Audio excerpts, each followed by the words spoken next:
Alors Laurent, est-ce que tu peux me donner s'il te plaît, quelques exemples pratiques pour aider le vendeur à prendre la bonne décision lorsqu'il doit vendre un bien qui est déjà loué? Oui, bien sûr, j'ai rencontré plusieurs cas. Le premier cas pratique, c'est le cas où le ou les propriétaires ou les vendeurs sont propriétaires depuis moins de 3 ans avant la fin du bail, soit parce qu'ils l'ont acheté, soit parce qu'ils en ont hérité.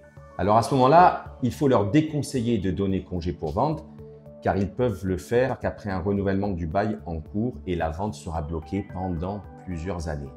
Il faudra donc vendre occupé à un acheteur qui donnera, lui, un congé pour reprise pour habiter. Et que faire si je viens d'hériter d'un bien loué et que je souhaite donner congé pour reprise? Alors, si tu es titré chez le notaire entre 6 et 24 mois avant la fin du bail, tu pourras donner un congé pour reprise, mais pas pour la fin du bail.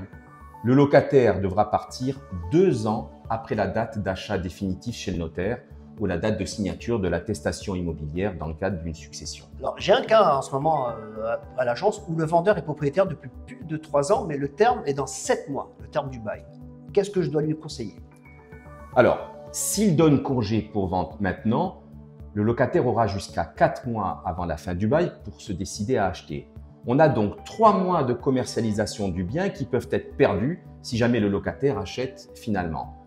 Donc, si le locataire n'achète pas, on pourra vendre le bien après ces 3 mois en disant à l'acheteur que le locataire doit partir à la fin du bail. Ok, c'est très clair. Donc si on prend le même cas similaire, mais avec une fin de bail dans 15 mois. C'est exactement la même sentence.